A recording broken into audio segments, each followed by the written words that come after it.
James slowly placed himself at the top of the slide. Wriggling to readjust his position, he nearly fell off it. CJ caught his arm and steadied him. James was all flustered. "You'll be okay, I promise. Just push off and it will be fine," CJ reassured James. "On the count of 3 then.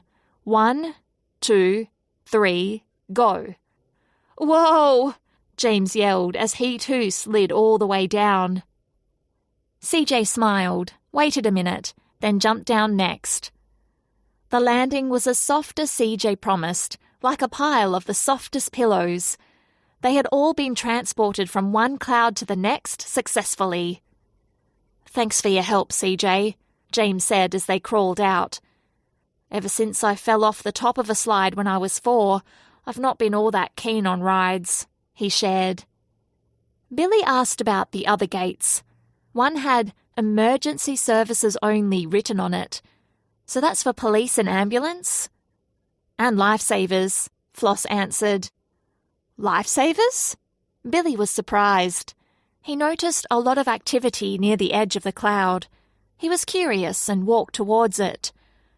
"No way," Billy said in awe. "Yes way," replied CJ. Billy looked over at red and yellow flags and a flashing sign that blinked with "Cloud Surf Lifesavers on Patrol." Heaps of guys and girls holding what looked like surfboards all lined up. Ruby followed Billy.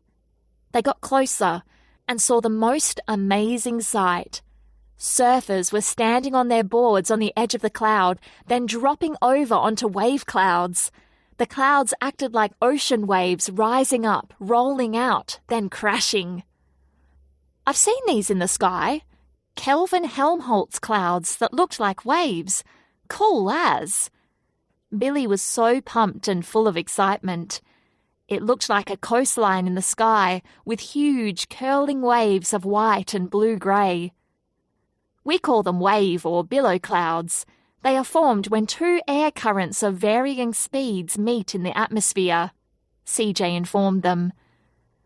Billy stood there watching the surfers catch gnarly waves and do all sorts of tricks. "Awesome," he muttered under his breath. "You can't do it, though, not until you're 16. It's illegal." Floss was very serious about this. "What? What about visitors? Can't we have a little go?" Billy begged. "Floss is right. It's very dangerous. You have to be 16, have lessons and get your surfing license. You get sent to boot camp Cloud if you do it illegally, and nobody wants that, trust me," CJ said.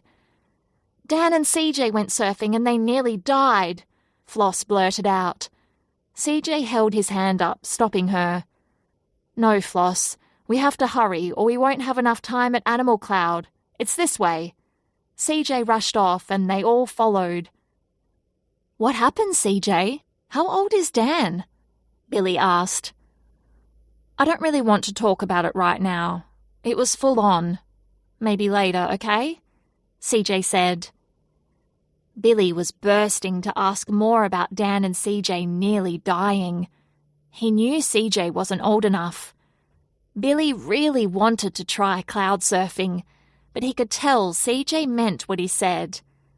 James and Ruby were thinking the same thing and looked at Billy, who put his finger to his mouth as if to say, "Shh." "I love surfing. I just love the ocean. The best things I've ever done were diving the Great Barrier Reef and swimming with dolphins and whales on our holidays." Billy changed the subject. "Is that still New South Wales?" James asked, pointing to the land down below. "It's not green at all." "Yes," CJ confirmed. "At least, it's still the countryside. If we were going over a city, Floss would be using her puffer. Last week there were fires." "A puffer? For asthma?" Billy asked.